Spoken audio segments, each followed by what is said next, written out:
అందరికీ నమస్కారం అండి. ఈరోజు నేను చేయబోతున్న వీడియో ఏంటంటే, శోధన కాదు, నిర్మలమైన మనసు కావాలి.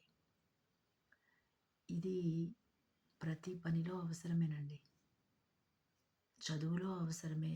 అలాగే ఆధ్యాత్మికతలో కూడా ఈ విషయం అవసరమేనండి.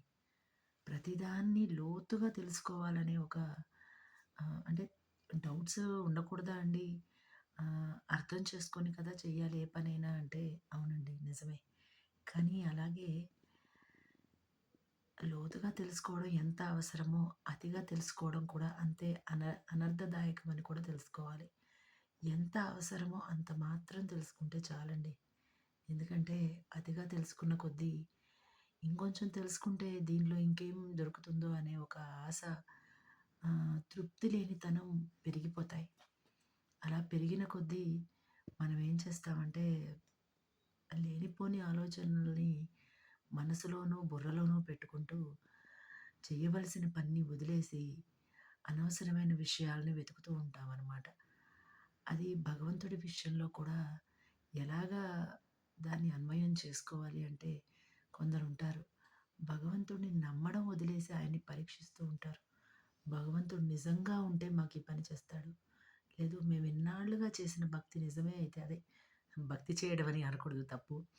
మా మా ఇన్నాళ్ల భక్తి కూడా నిజమే అయితే గనక మాకీ కోరిక తీరుతుంది. అలా ఏదో ఆశించో లేదంటే ఆహ్, పరీక్ష మనం భగవంతుడికి పరీక్ష పెడుతున్నామా? భగవంతుడు మనకు పరీక్ష పెడుతున్నాడా?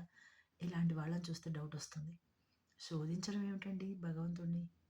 ఆయనే మనకి జన్మనిచ్చి మనకి మనం రుణం తీర్చుకునే స్థితి మనకిచ్చాడు. రుణం తీర్చుకునే అవకాశం మనకిచ్చినప్పుడు ఆయన్ని శోధిస్తామా? ఆయన్ని శోధించడం ఎంత తప్పు, ఎంత పాపమండి.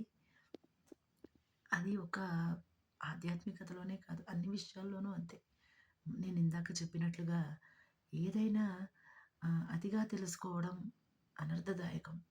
అతిగా తెలుసుకోవాల్సిన అవసరం లేదు. మన మన ఏదైతే సాధించాలనుకునే లక్ష్యానికి ఎంత అవసరమో అంత తెలుసుకుంటే చాలు. ఎందుకంటే మన లక్ష్యం లక్ష్యంగా కాకుండా అది వేరే దారి మళ్ళకుండా ఉండాలంటే మనకెంత కావాలో అంత చాలు. చదువైనా అంతే. ఎక్కువ చదువుకుంటూ చాలా డిగ్రీలు చదువుకుంటూ పోతే మనకి తగిన ఉద్యోగం ఏదో ఎవరికీ తెలీదు. ఎందుకంటే మనం ఒక ఉద్యోగానికి వెళ్ళినప్పుడు సరైన మీరు ఈ డిగ్రీ కంటే ఎక్కువున్నారు కానీ ఇక్కడ ఇంతకు మించిన జాబులు లేవని మనల్ని తీసుకోరు. లేదు ఇంకేదైనా తక్కువగా చదివితే ఇంకొంచెం ఎక్కువ కావాలి మాకు, మీకు సరైన చదువు లేదు. సో, మీరు ఇక్కడ ఎలిజిబుల్ కాదు. అలా ఎక్కువ చదివినా ఇబ్బందే, తక్కువగా చదివినా కొంత ఇబ్బందే. అంటే ఎక్కువ చదవకూడదా అండి అంటే చదవాలండి. నేను ఈ మాట ఎందుకన్నానంటే, ఈ వీడియోకి తగినట్లుగా చెప్పాలని నేను ఉదాహరణగా మాత్రమే చెప్పాను. చదవడం అవసరమే. కానీ చదివిన దాన్ని ఏది, ఎక్కడ, ఎంత ఉపయోగించాలనే దాన్ని అంటే మనకి పెట్టే పరీక్షని బట్టి ఆధారపడి ఉంటుందని చెప్తున్నానండి. ఈ రోజుకి ఇంతేనండి. నమస్కారం.